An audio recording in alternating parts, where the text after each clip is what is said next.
Smack talking raw, where the legends live and the rookies get schooled in law.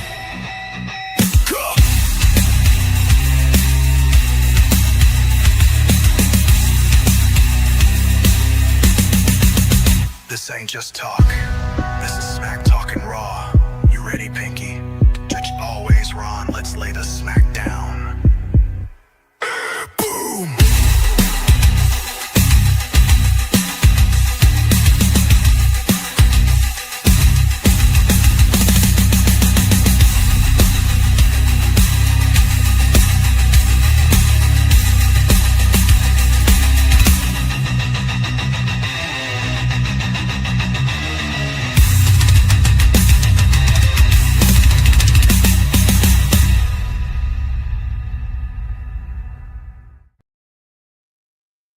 What is up, everybody? It's another episode of Smack Talking Raw.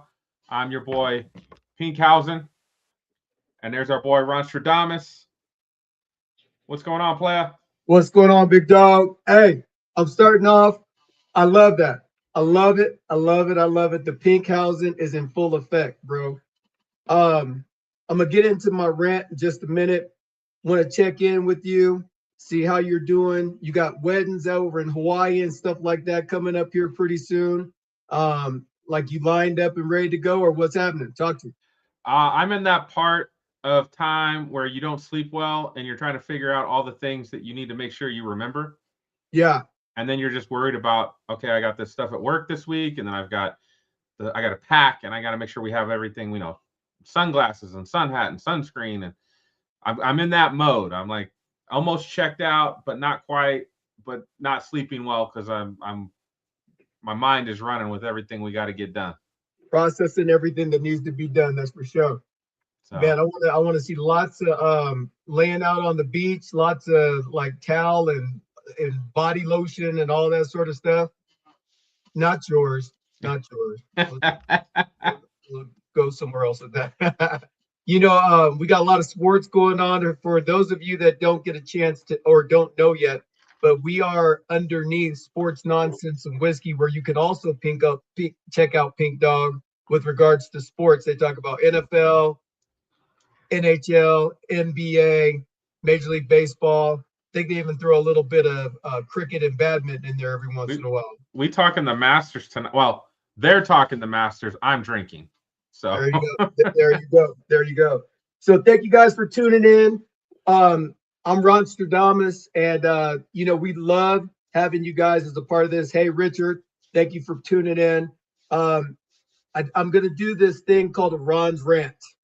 And my Ron's Rant is about the lead up to WrestleMania 42. So I have been watching wrestling, every single one of them, with the exception of WrestleMania 6, where I was in a coma. So I was in a coma for WrestleMania 26 and for WrestleMania 6, and I did not get a chance to watch it until many years later, after it had gone through. But all of the other ones, I've watched them all live, seen them all, seen the buildup of WrestleMania 1 all the way to WrestleMania 42. So I'm going to give you my rant today. This buildup is the worst ever of all time. Of all the WrestleManias that I've watched and I've been a part of in my 40 some odd years of doing wrestling, this buildup is trash. 2 years ago, when The Rock and Roman Reigns and Seth Rollins and Cody were all on the stage in Las Vegas and they brought that up, that was one of the best. And we're only 2 years removed from that. And the problem has become that the WWE has become directionless with regards to the fans. They're looking to entertain themselves and making sure that they check off their little check boxes. And essentially, we have a pretty good WrestleMania card now. They've kind of at the last minute thrown that all together. But there's only 1 or 2 matches that I even give a damn about. We got Brock and Oba. I want to see those 2 dudes go straight UFC style inside the ring, shoot, and see what happens, right? I want to see that. I definitely want to see the World Championship. I want to see CM Punk versus Roman Reigns. They just did a fart in our mouth, dude, with freaking Randy Orton and Cody Rhodes. How in the hell did we get into the conversation of having Pat McAfee being? You could have had anybody be on that phone with Randy Orton, and it would have been epic. You bring out Pat McAfee in an RK over everybody shirt, and CM Punk nailed it on Monday night, saying, "I don't want no person that kick footballs for a living telling me how to put butts in a seat." And he's damn right. The kicker, most people don't even know who the kicker is on their own team. You know what I mean? Like, we got real nuts. But to be fair, McAfee was a badass kicker, okay? I don't give a damn. I didn't know nothing about him until he came to the WWE. This is my rant. They have Vanderjagt that was the kicker after him, and he was kicking balls a lot farther and a lot more deadlier than anyway. My long story short on this is, and my reason for my rant is that we're supposed to be progressing into the future, and they have taken this product and they've shoved it down our throat. In fact, in times where we don't even give a damn, they have this TKO versus WWE thing that's starting to develop, and I just don't like it. So that's my rant for today. Kinky dog, and that's what I got. All right.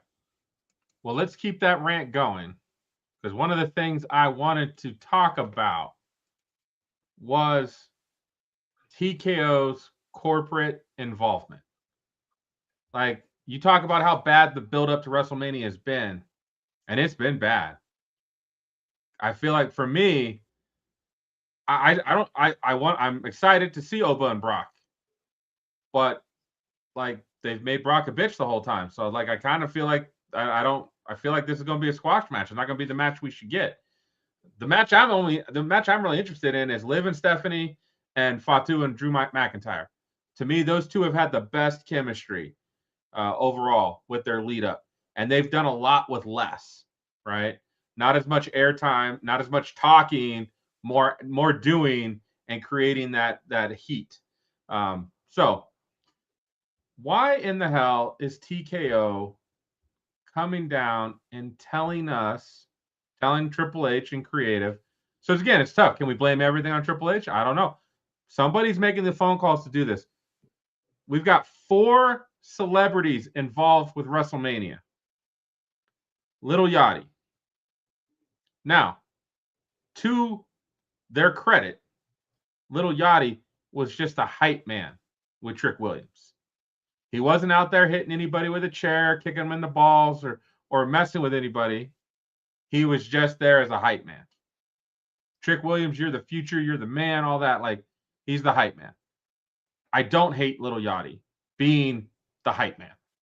Now, he gets involved hitting people or whatever. Now I've got an issue, right? Because then we get back into that whole whoever that guy's name is from last year. Oh my gosh, Travis Scott. Travis Scott, yeah. And again, I don't really like his music, so he doesn't come. I don't really care for Little Yachty either. But again, the hype man angle I like. Now, we've got I Show Speed now, who's a huge YouTuber, content creator, just like Logan Paul. He's got a lot of viewers. I can agree that if you involve I Show Speed, there's going to be some people who might watch because they like I Show Speed, right? But does he need to be in a WrestleMania match? Like, I don't know if you've noticed yet. Tiffany Stratton has nothing to do. Io Sky has nothing to do as we speak for WrestleMania. They were in, Tiffany was the champ last year, and Io Sky was the champ at WrestleMania last year. And this year, they're not even in the show. To me, I'd rather see Io Sky and Tiffany Stratton in a match against each other, just for sake of argument, than the Usos and the Vision. They started to hint a little bit that Asuka and Io Sky might go with each other. Yeah, Fragilla in tow. I agree with you 100%.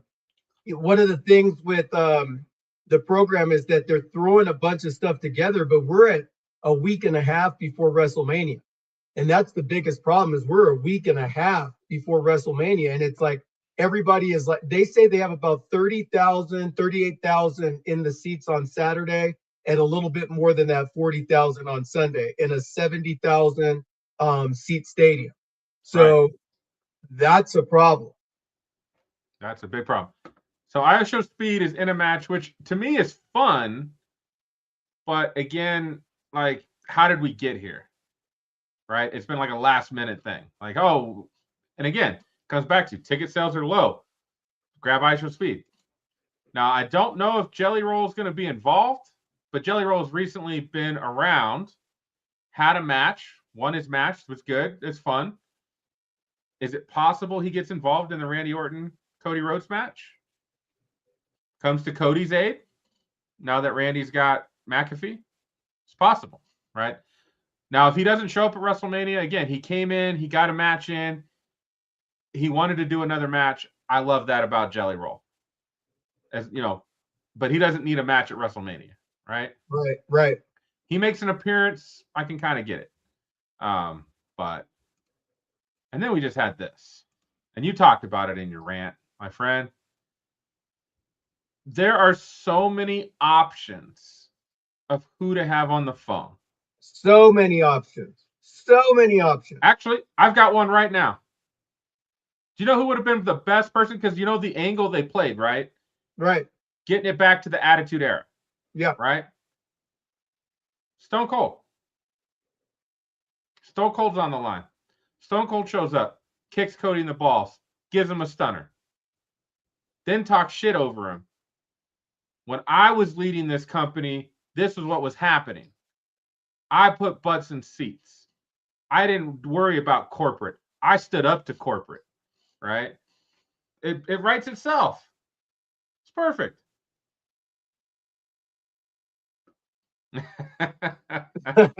I'm watching everything that's going on inside of the comments. That's awesome. So Jelly is a legit hardcore wrestling fan, like legit. Listen to his interviews. He knows his shit.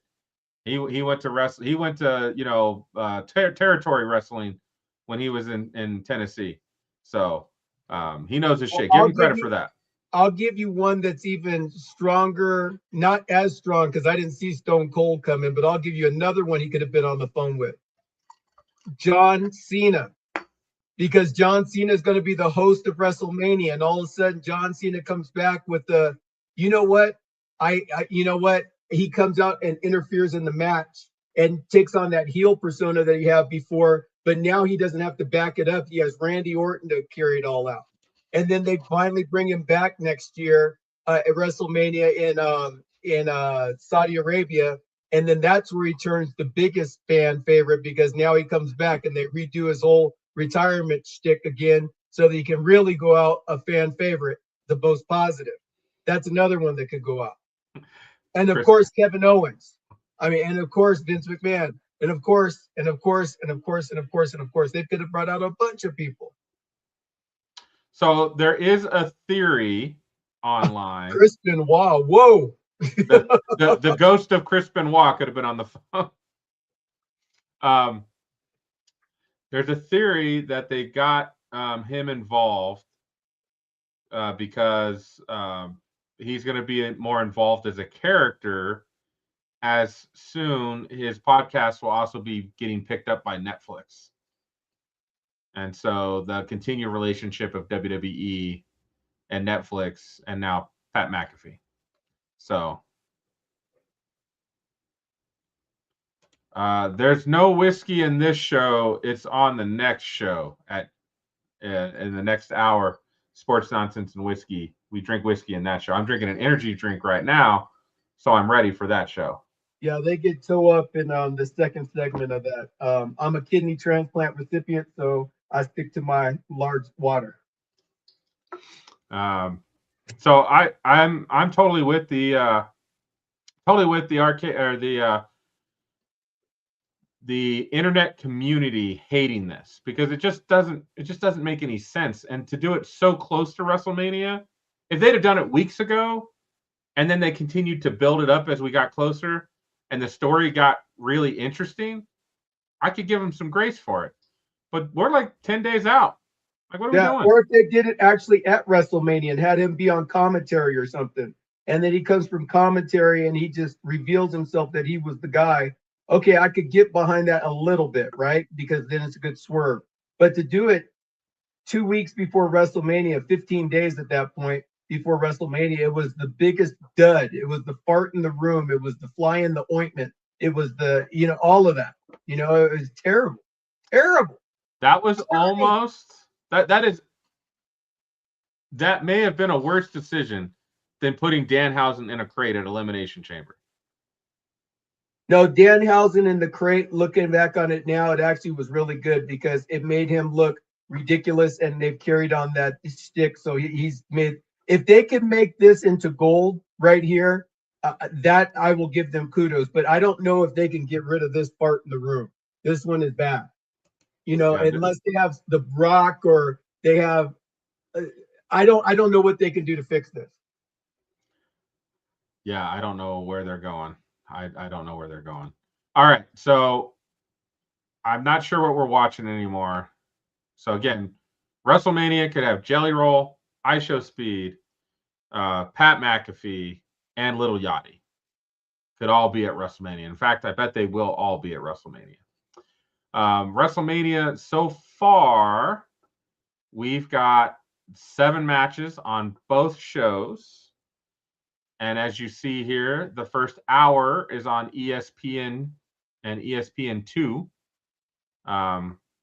Not sure if that means people who have ESPN can watch it and they don't need the ESPN Premium. I don't know, but that's how it's going down. I'm telling you, I am nervous. I'm nervous about this WrestleMania, and I just don't know if this is going to work, man. I just don't know. I don't even know what else to say. But this is night 1 and night 2. Night 1 is on the left. Night 2. Hold on. Let's. So I think that they put together a pretty good card now. A few weeks ago, we had 3 matches announced, right? And now they got like 14 matches announced, right? And they got all 14. They got a ladder match for the Intercontinental title. That ladder match is going to be dope. They got Fatu versus Drew McIntyre, which is going to be dope. That 6-man tag that they threw together with LA Knight and the Usos versus IShowSpeed, Logan Paul, that match could go to hell. The women's tag team match in a 4-way, they've been messing with each other for the last 6 weeks, and it's just done nothing for me because you got a bunch of great singles wrestlers that are all trying to make the tag team division, and it's not working really good. I know you're going to go through each one of these matches, but I mean, like, not this week. We'll do that next week. But you got Finn Balor coming in as the Demon against Dominic Mysterio, right? You really don't need him to come out as the Demon yet in this regard. It's wasting a shot, in my opinion. Well, why are you advertising it? I don't need them to advertise Demon Balor. I need him just to like that. I don't want to. It should have been just a picture of Finn Balor and Dominic Mysterio, and then he gets a grand entrance as the Demon. And now we're like, yeah.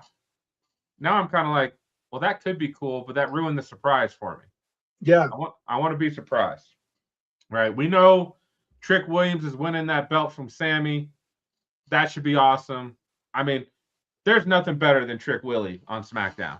Like Trick Willie has captivated SmackDown. When he shows up, it's on. He's a future heavyweight champion, that's for sure. And then, Vakira and Liv Morgan, man, they are damn. So I was going to show. I wanted to go back to Gunther and Seth Rollins. What did I say last week? Which part?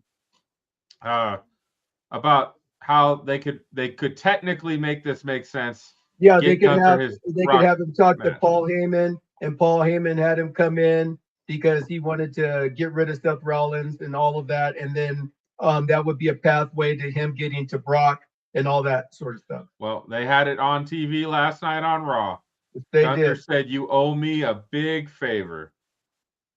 Here we go. That's going to be the big favor. So, again, not a surprise, but all right. So that's night one is Saturday. That's on the right over here, and then night two is on Sunday. We will break this down. We will break down the entire WrestleMania card next Tuesday on the show. That'll be the go home show of Smack Talk and Raw. And before so far WrestleMania. this year, I am up 7-3. So I'm loving it. And I'm gonna catch up. I'm gonna catch up. No, I'm gonna take it into the stratosphere this year because I got it down right now. All right. So I didn't want to go too deep into what happened this week because I wanted to talk. There's some positivity that I wanted to drop, but I did want to share again. Danhausen trying to curse the Miz, curses the ref, and then the ref's arm goes numb, or not numb, but like he can't move it to count 1, 2, 3. That's awesome. Loved it. It plays so well. I need a Danhausen match soon. Miz and the Danhausen. Miz versus Danhausen or something. I need it. I want it. Give it to me. Let's go, Dan.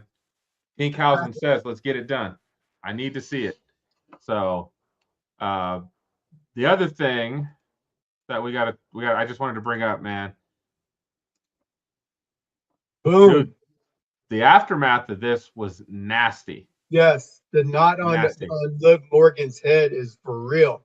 So we both know how they choreograph these scenes, right? And they try to do it in a way that nobody gets majorly hurt. When you have two women who are exactly the same size, you probably shouldn't have them stand right in front of each other if you're going to have somebody hit somebody from behind. Right. I'm just saying. Like, Roxanne could have been to the side talking to her, and then boom. Because the aftermath is ugly. Yeah, I saw that today, and I was like, there is a unicorn in the room. Thankfully, they got the swelling to go down on that and got it to where it was just a really bad looking bruise. But it probably looked really, really nasty today. So, Liv, I hope some makeup will get that looking good again for next Sunday or Saturday. It's kind of cool because they actually have Liv Morgan and Stephanie Vaquer having a match with each other because this is a torn household now, right? I still love Stephanie, but I have given up my claim. I have given her to you as the number one supporter, and I still love Liv Morgan. Liv Morgan's my girl as well, and then of course I have now attached my wagon to the glamour Blake Monroe. So. Attaboy. All right, so let's get to some positivity. You ready? Let's go. Did you catch Stand and Deliver this weekend? Yes, I did. Bro, we're not gonna cover all the matches. They were all really good. All super good. Like, why is that being held down in NXT? That needs to be brought up to the main roster. So this was a really good match. And I mean, this match sells itself, right? Two friends for the longest time. Jealousy always plays well in a feud. Some people, like the fans in this feud, don't know who to root for. Right.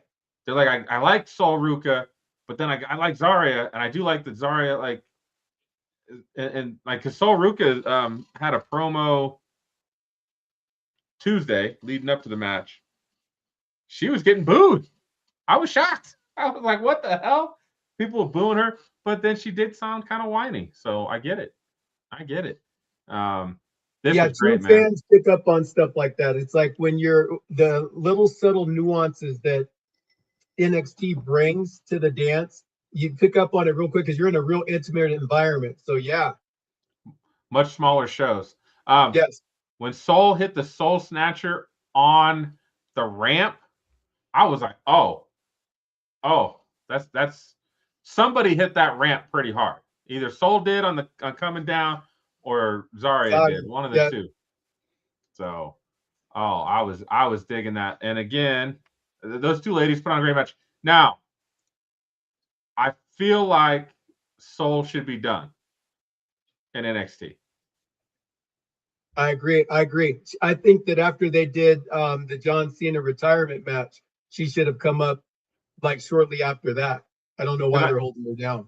I'm hoping, fingers crossed, she's on Raw after WrestleMania or SmackDown after WrestleMania. Like I just don't like for me, I don't think she needs to get into the women's title scene. I think we have enough interesting characters: Izzy, Dame, Tatum, Blake. I mean, we'll talk about Lola Vice here in a sec. Jada Parker, Kalani Jordan. Like they've got enough of those ladies right now. Like Soul has done really all she needed to do. She's got her confidence. She's got her moves. She knows her character. She connects with the fans. It's time. Yeah, it's time to bring her up. It would be nice if her and Zadia mended their fence and came up together so they could tag team a little bit in the main roster so that they could be a part of the tag team division, which would free up some of the people that should be wrestling single matches and stuff like that. That's what they really need to concentrate on, is bringing up these NXT girls, get them into tag teams for a little bit before they break them off to say, go get them titles. Well, and them and Fatal Influence are like the only real two tag teams down in NXT that I feel like have really good chemistry that could make that work. Oh, like Fallon Henry and JC Jane, I feel like you could move both of them up and they would play well in a tag team. Yeah, for sure, for sure. Oh, buddy. Woo, man. Hot fire right there. Spit your lava, but man, my wife was just like, oh, they're watching strippers wrestle again. I was like, no, there's no pole. So Tatum Paxley, Blake Monroe, man, they were having a Blake Monroe coming out of the stage and taking Paxley down to hell and then taking her belt for like 2 weeks and just going to the beach with it, going around, how much she's missed it. That was fantastic, man. Great work by Blake. Great work by Tatum. I would probably move both of these girls up too. I mean, Tatum's been in NXT for like 4 years now. Like, I feel like it's shit or get off the pot at this point. She's really got to get a move up or move down type of situation. Well, it's basically either move up or AEW comes calling. Yeah, like one of the two, because I feel like she'd be perfect. And we'll talk about AEW in a little bit. Their women's division needs some extra help, so I'm sure they wouldn't mind. I just, man, I love every time Blake gets in the ring. It's so much fun. She plays a heel so well. So well. When they try to bring her to be a good girl, she is not that at all. She has no essence of that. She is I will say, when they had her being nice and friendly to Jordan Grace, playing that friend angle, and then she stabbed her in the back, it was awesome. It was awesome. She played that really well. Coming back to JC Jane, who's also been in NXT like 4 years, so it's pretty much time as well. Like, make a decision on her. Like, I don't think you can keep her down in NXT any longer. Lola Vice and Kendall Gray. Talk to the people about this match, Ron. The thing that I like about each one of these particular girls is they kept in character the whole entire time. Sometimes you get lost in the sauce, and the thing I love about JC Jane is she's not my favorite wrestler that there is, but she comes off like she feels like she's a main event attraction. And I just love that. And it shows up in all of her interactions with all of the girls inside of this match. A couple times when she was with Lola Vice, right? Lola can strut her stuff like nobody else, right? And so inside of the match, where they're interacting with each other, she has one character trait inside of that. And then when she's in the like, she has different, she's like kind of like Sybil a little bit. So she can adjust her game enough to where she's very good in the match as far as like the grappling style. She's very good in the fighting style. And just watching her carry the match at different times was just awesome to watch. What do you think? Yeah, there's something about JC Jane, and maybe it's because I don't. Her wrestling is pretty good. She's a decent looking woman. You're not gonna, she's decent, but her character of I'm better than you, and you know it. I Right. love it. I love it. She plays it well, and and then she's got her two, minions with her that somehow always listen to her, even though she's a bitch, and she's mean to them, and yet they still stay behind her. Like, she's got it. I don't. Now, if they move her up, is she anything more than a mid-card villain? Probably not. She's probably not a main eventer, really, but because I don't Yeah, know I if don't see her going very far past this. Like I see her if she goes up to main roster, she doesn't have that pull. Like, who does she? I can see her in a lot of matches where she's with Natty and all of those types of girls, not at the main yeah, roster. I think it's time to move on from her. Either again letting her go somewhere else or moving her up. I don't. To me, there just comes a point in NXT where it's like, hey, like I think their time has come. Like, you haven't done anything with them, you haven't moved them up. It is its. I mean, technically, NXT is its own brand now, which Yeah, most of the time I enjoy more than Raw or SmackDown. So the people who aren't watching NXT are missing out. And right. I've been watching NXT long enough that I can say that you get better wrestling, you get better stories, you get better characters, because they give them time to like actually talk and develop and build stories and build feuds, and it's just better. Shawn Michaels knows what he's doing down there. And meanwhile, on the main roster, we got a doofus that is anyway. Maybe, who knows? It might not be all his fault, right? Maybe not. Who knows? It might be So, TKO's fault. I got it. congrats to Lola Vice winning the NXT Women's Championship.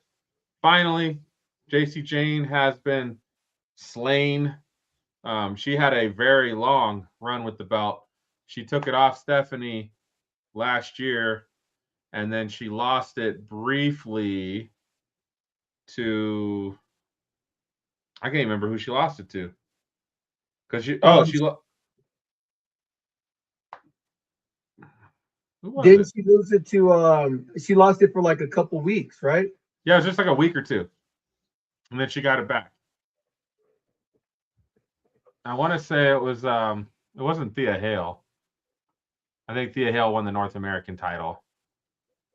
But I'm drawing a blank on I'm who beat. saving our ass because right now we don't know. Hold on just a second. It's not very often I don't know.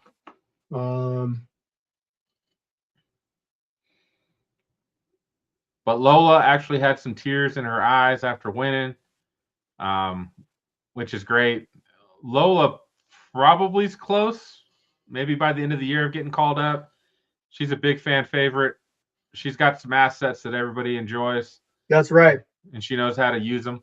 So my wife knows too. Anytime she puts her head up, we're watching a Lola Vice match and the girl's in the corner. She's like, oh, she's about to shake her ass. I was like, yeah, she is. That's right. That's right. Who won? Who beat JC? Hold on, I'll stop. Hold on. Come on, Ron. I'm tripping. Gotta get your Google skills up. My Google skills suck right now because they're hold on. Keep going. So well, that is oh,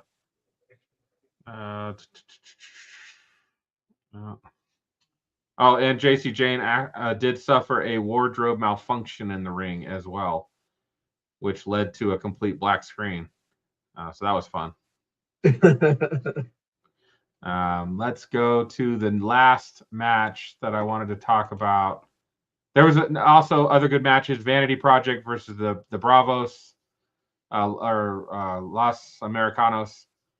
that was a really good match too. Like those guys flew around. Good tag team wrestling. Like they did a really good job. So the final match, the main event, was the champion Joe, I believe, in Joe Hendry, and then Tony D'Angelo, Ethan, All Ego Page, and Ricky Saints. For It an was incredible match. it was awesome. So I'm gonna say I thought this match went the crowd was chanting this is awesome, and it was like a lot of times we hear that and we're like, I'm not seeing anything that's really awesome. I don't really know what you guys are seeing here, but this time it was legit, man. It was amazing. Yes, So that was a fantastic match. And JC Jane lost to Tatum Paxley and then got it back. that's what it was. Oh yeah, that's right. Because then Tatum gave her like a rematch right away, and then she lost it to Tatum when Izzy stabbed her in the back. So okay, It actually, believe it or not, it was 6 months between the title reign. 6 months. it's a long time, man. It's a long time in NXT. So the Ricky Saints and Ethan Page, their little friendship, wanting to win, the back and forth was awesome. It was so fun to see those guys. I like their little little friendship that they have going on. I think it's a fun dynamic. Yeah, all four of these guys need to be up on the main roster. As much as I'm not a Joe Hendry fan, I just see the attributes of this dude of what he does, and I'm curious to see what the NXT World Title looks like. Tony D'Angelo, he's a beast, and I would like to see All Ego Ethan Page. I'd like to see him have a run with the NXT Championship because he is outstanding. I don't think he needs it though. Like he had such a run with the NXT North American Championship. He's been a main event player in NXT since he's got over there from AEW. I just feel like him and Ricky Saints and Joe Hendry again was a champ over in TNA before he came to NXT. I don't think any of these dudes have anything left to do in NXT. Yeah, And I know, and I just feel like there's that moment of like, okay, who do they keep fighting with?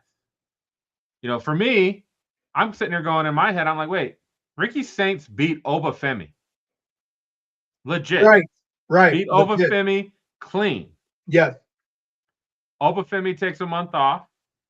He comes back and he beats Ricky Saints and he leaves. And Ricky's had like 3 different title matches now, and he's lost all of them. All of them. And he beat the ruler. What are we doing? And I love Joe Hendry. I'm a Joe Hendry believer. I love his shtick. I like his smile. He's from Scotland. My family is from Scotland somewhere along the line. So I like those Scotsmen. And I just like, for me, I'm just like, what else does Ricky Saints got to do? Like if he wins the title again, what's that do? Right? It does nothing for him. It does nothing for the brand or anything. Send him up. Let's see if he can work. Ethan Page. He's guys, as we get ready to be into WrestleMania next week, next Tuesday, we're going to be revealing our picks. And this is the People's Show. And if you haven't already done so, drop a like or comment, subscribe. We do this every Tuesday, 6 o'clock Mountain Standard Time. We're here in Colorado. That's 5 o'clock Pacific Time and 8 o'clock on the East Coast. We talk professional wrestling. And as you can see in the comment section, we have some opportunity for you to be able to drop in some comments and we'll chat with you and everything like that.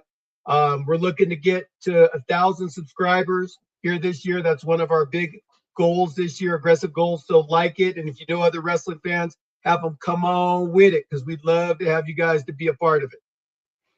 You're right. So Tony D'Angelo, congrats. I mean, he's been at NXT like 4 years too. So I don't know. Like, what else are they gonna do with this guy? Yeah, They and then put- if he goes to the main roster, what are they going to do with this guy? You know what I'm saying? Like even Shawn Michaels has got to say, okay, I put a belt on you. Does this translate to the main roster?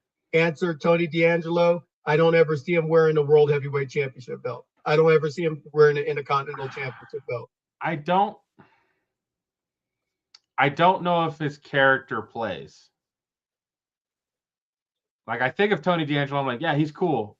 In the ring, he's awesome. I like I like his style in the ring. I like guys who use power, right? And are powerful. He's got that. But his character to me just doesn't. You're never going to get a crowd cheering for him. Unless, again, maybe it's change it up, make him a really bad guy. Like that, maybe that's how we get people, because you want people to feel something for you. Yeah. And I feel like he's just in that space where I think NXT cheers from him because he's been around for so long, so they know who he is. Yeah. I think they need to have a hair versus title match or something like that and have him get his head shaved and just have him just become just like a brute, like he's always angry that he lost his hair kind of thing. But That could be fun. That yeah. could be fun. All right. So I've been waiting all week to talk about this with you, my friend. Buddy, the next AEW pay-per-view, Dynasty, is this Sunday, April 12th.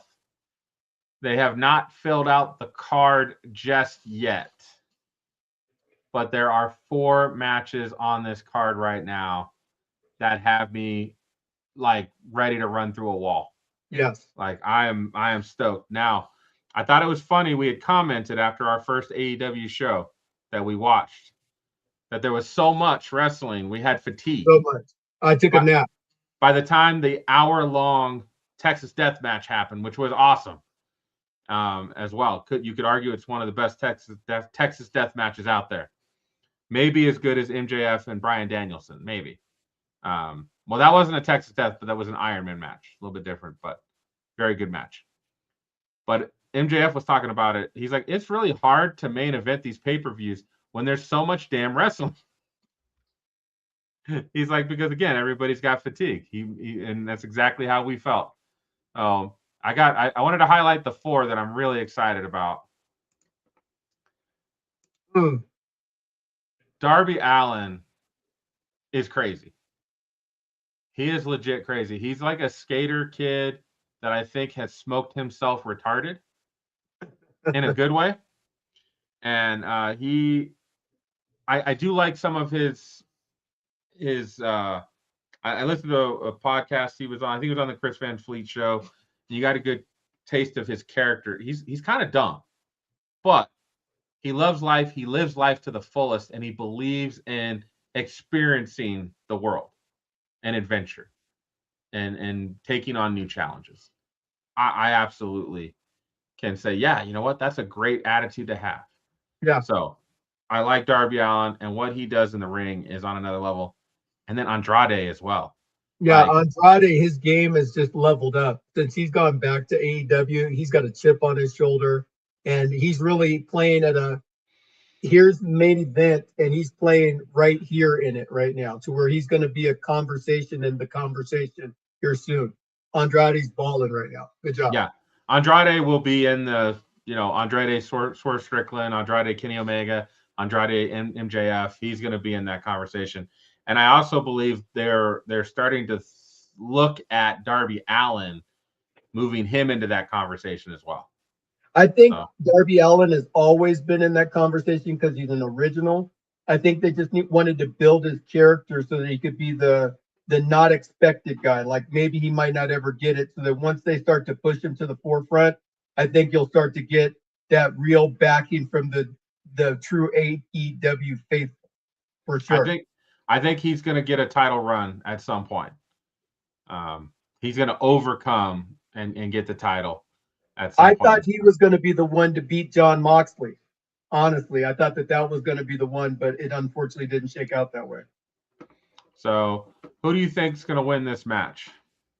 I think the person that needs to win this match is Darby Allin because Darby Allin, he's such a quality character inside of the wrestling ring, and he's fearless. I think that Andrade comes with a lot of the technical skill and being a part of the Don Callis family and everything like that. But I think that Andrade is looking to get out of that Don Callis that group, and so I think that's ultimately going to cost him. So I'd say Darby Allin will win the match. Okay, this one's tough for me. I feel like they're pushing Andrade, so I feel like Andrade will win. I think they're pushing him right now. So, Okay.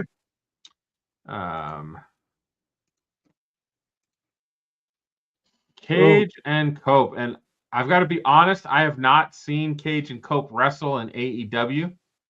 So this will be my first experience of seeing these old guys and what they have. And they've got a World Tag Team Championship match against FTR. What's going down here? This is a tough one to call because I'm an Edge and Christian fan. I've always been an Edge and Christian fan ever since they first came up with Gangrel as the Brood. And when they came up, I was just like, these guys are brilliant. Then they did Edge and Christian and all of that. So my heartstrings want to say Edge and Christian, but the lineage of AEW tag team title says FDR, but they're making a big deal about Edge and Christian. So I say throw the belts up on the and put a ladder match on it in a second match or third match. I say that they get a disqualification or somebody cheats and it's inconclusive. Because it was Copeland, I believe, last year that was in a trios match with FTR. Yeah. And then they stabbed him in the back or something. Yeah. Okay. I'm learning that. So this should be fun. I think Cage and Cope are going to win. I think they are. I think they want that. WWE nostalgia. Yeah, it's good nostalgia. Like, again, we still think of Edge and Christian as one of the greatest tag teams of all time, and they only tagged for like 2 years. So that tells you something. Like, we put them, they come up in our mind when we talk, Hardy Boys, Dudley Boys, Edge and Christian. And you're like, wait, Edge and Christian only wrestled for 2 years together? Like, what? So the fact that you're thought of as being one of the greatest tag teams of all time, I feel like that nostalgia, like, why put them back in this match like right away? I don't know if they're close to the end. I don't know where they're at health-wise. I know they're healthy enough to get back in the ring. They've been out for a while. I don't know how long their run's going to be, but I do feel like this is a good spot to get them the belts. You can have them losing them again at All In England, but this would be a good spot. And then, oh, buddy, this is going to be a banger. This is going to be a banger. Straight out gangster gas on fire right there match. Yeah. I'm watching Will Ospreay matches. I mean, he can't do the stuff he did when he was in his 20s, but what he can still do is pretty damn good. And Moxley just plays the badass like so well. He has the aura of Stone Cold Steve Austin, like a new age Stone Cold Steve Austin. He's not a good guy. He's not a bad guy. He just goes out there to kick ass. So he's got the ass kicker Steve Austin without the the mic in his hands. Yeah. Oh, he's not great on the mic. He's not awful. He's just not great. And he doesn't have catchphrases and all that. He kind of whines when he's talking, like he's talking, but he's whining, but he's not whining, and that's kind of annoying. Yeah, this is going to be a banger match. Jon Moxley is incredible at doing what he does. Will Ospreay is unbelievable. Definitely a future AEW champion multiple times. Like, he'll be highly decorated once they ascend him to that level. I think he's 32 or 33. I was listening to he was on the Chris Van Fleet podcast before he got hurt. He'd been out for a while, had a neck fusion surgery. I laughed so hard. When he's done with AEW, he said he just wants to go back to England and be a postman. He just wants to deliver mail. He just wants to show up at people's houses and be like, "Here's your mail. Have a good day." Oh, I thought I was like, man, you're gonna be so rich you won't have to do any work. But if you want to be a postman, that's cool, bro. Go do you, boo boo. Yep. Yeah. So I'm stoked for that. And then, oh, buddy, oh man. And again, there's still 6 more, probably 4 to 6 matches still to be announced. Don't do it, AEW. Keep it at 7 to 8. Because like it's like you got to really be in stamina to go through all of the matches, because you have the first hour, and then all of a sudden it's like 10 o'clock, 11 o'clock, 12 o'clock, and it's like, okay, I'm good. I have nothing left for you guys, Kenny Omega and MJF. I'll just have to tap you and be like, hey, take a nap right now. Take a nap on this match and come back for the next one. Oh, MJF, Kenny Omega. Again, Kenny Omega, not great on the mic. That's not his thing. But he puts on great matches. He's an incredible wrestler. Incredible. Yeah, and him being an original AEW guy, MJF is just on a whole different level. Like, if I was TKO, if his contract was up, I'd give him a blank check. It was, and they did it. Man, I don't know why. I don't know what they're looking at. And again, we had some people commenting on a video I put out last week about AEW, and I was starting to notice some of the difference in the wrestling. Like, AEW is hanging their hat on right now. This is where the best wrestlers come to wrestle, right? And when I watch AEW matches, yeah, there's some botches here and there, but there's botches in WWE matches. It happens, man. You're not, like, a lot of times you're not going to be perfect, but it is it's almost a straight fact that the wrestling in WWE is so over choreographed.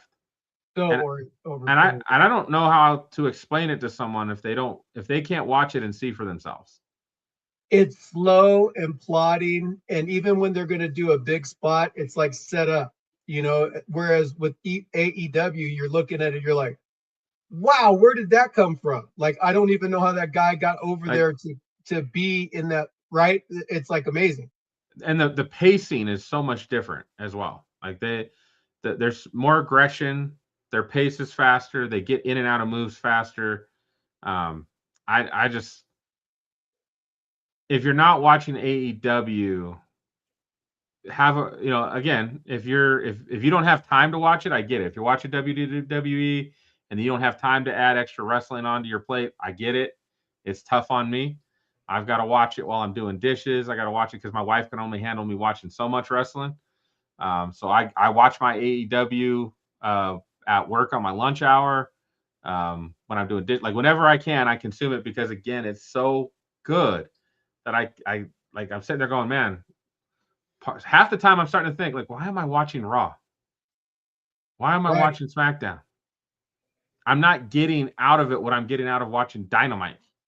Collision's not as good sometimes. They bring out a lot of the I don't want to call them minor leaguers, but they bring out a lot more of the development on Collision than they do on Dynamite. Dynamite's like the show. Dynamite is awesome. It's a great show. So, and I tell you, if Dynamite comes to your city, give it a shot. I guarantee you will have a great night. You'll feel like you paid. It was money well spent. It didn't cost you your firstborn child. You can get a ticket, and it's not bad. And it'll be. I think they absolutely know their product. Yeah, they do. They know their product, and they know it well. We're getting close to time, so we got to skip out of AEW land and finish up WWE world. I'm gonna pick MJF. Big Hebrew ain't losing. I agree on that, Matt. On that, this match, I think MJF is the big winner on this coming up. Again, next week, guys, we're going to be doing our picks.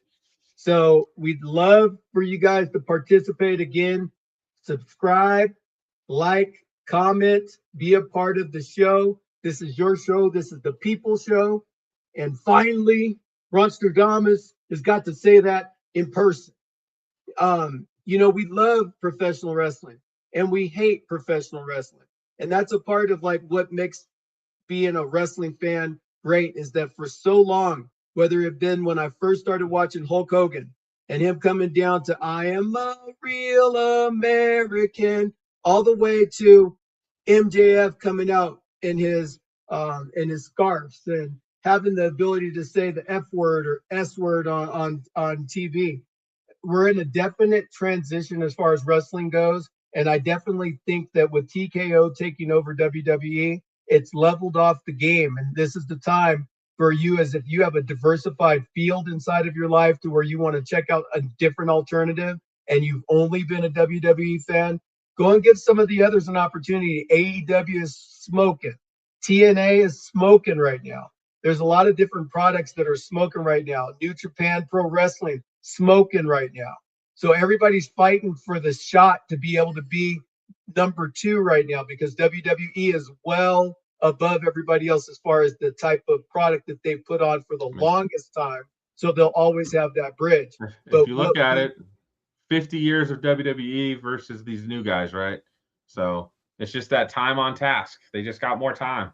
Yeah, they got more time in. And you know what? I see the WWE. We got a lot more matches that have been added to WrestleMania. So I think the card is actually going to be good. It's just that I'm not looking forward to any of it. I'm going to be pleasantly surprised if it comes out to be good. Just 3 years ago, when Sami Zayn and Kevin Owens were challenging the Usos at WrestleMania 39 for the tag titles on the first night of WrestleMania 39, that match had such heart in it. When they won, there were people in the audience crying because they were so invested in the match. Guess what? I was crying when they won. And I wasn't a big Kevin Owens and a Sami Zayn fans, but it was just so awesome to see them defeat the Usos after such a long run that the Usos had with the titles.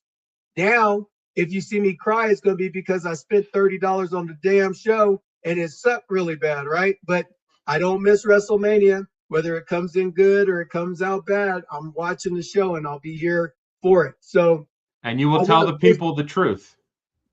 What's that? You will tell the people the truth. That's right. I will always tell the people the truth. So with all that being said, guys, we're in WrestleMania season. That's Pinky right there, and I'm Ron Stradamus. We're Pinkyhausen. You know what? You need to do what Kevin Owens used to do. Put the tape over it and say Pinkyhausen. You know what I mean? You know what I mean? You know what I mean? Got it, I mean? So when you have your opportunities to watch people doing their podcast about wrestling, we may be new at this, but we're true to this. So if you're liking what we're putting down, drop a like or comment, come and see us next week. And if you're not down with that, I got 2 words for you. Suck it. See you next week. Check out. Yeah. Smack talking raw. Ron and Pinky in the house. We the main event, yo, the crowd gon' scream. Cena hit the ring, you can see me theme. CM Punk pipe bomb, truth getting told. Stephanie Curr in the ring looking bold. Pinky's on the mic, Ron's got the play. Dropping hot takes every single day. Mike's blaze, crowds wild, energy tall. Monday night vibes, we bring it on. From the top rope talk to backstage brawl, it's Smack talking